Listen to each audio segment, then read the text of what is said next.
So one of the biggest concerns that people have had about the Maxi-Cosi Halo 360 is that it's going to be absolutely massive while rear facing. I have just installed it into my 2008 Toyota Corolla sedan, and I am really surprised. I was just under the assumption that because of the base and because of the car seat, that it was going to be absolutely massive and I was not going to fit.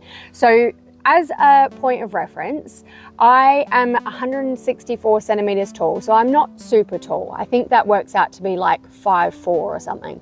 And my car seat at the moment is not quite touching the restraint, and I have heaps of room as the driver. Like, I can easily fit in there. In fact, the seat is probably still too far back for my legs.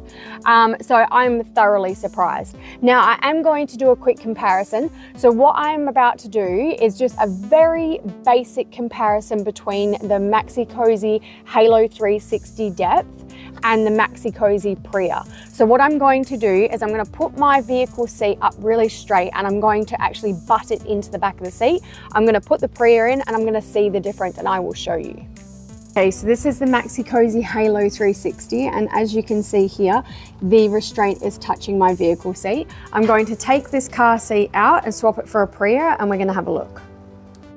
I am absolutely blown away. This is the Maxi-Cosi Pria. I have not moved that vehicle seat, and as you can see, I've got the headrest set to maximum rear facing, and there is a tiny gap. Let me see if I can get a bit closer.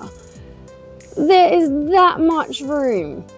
I haven't moved it from when the Halo was in at all, and like I said, the headrest is out, so it does poke out a bit further, but there is really not that much difference. Please do not use these measurements as your own comparison. I am only doing this in my vehicle so I can compare.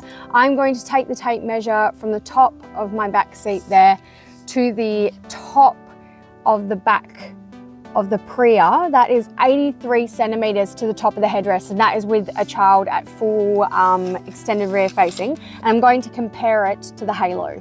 So just keep in mind that this one is 83. Okay, so here's the Halo put in. I'm going to measure it again, but as you can see, the headrest does actually protrude more out of the restraint than the Pria does. It is set to maximum rear facing, but I am still clearing.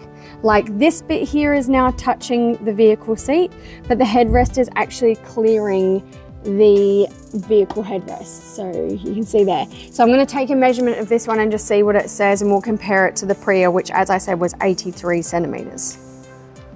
Okay, so let's take a look at this. I'll put my tape measure where it was before, and I'll put it to the top of the headrest, and that one is coming in at 88 centimeters. So that's 5 centimeters difference, but that's to the top of the headrest. So as I said, the headrest is actually clearing the vehicle seat because the headrest goes forward. When I put this down, it is, let's have another look. It's about 83 to 84 centimeters to the back of the actual shell. So it's about the same as the Pria, but then the headrest extends out as well. So that is actually really surprising to me. The fact that I could drive sitting in front of this car seat blows my mind. So if you think that size is going to be an issue for you, I would honestly just say try it in your car before you write it off. Because in my brain, I was like, oh, it's gonna be massive. Like, with the base and with the car seat, it's gonna be absolutely huge. But I'm really, really surprised that I can comfortably drive in front of the Maxi-Cosi Halo 360. So give it a go.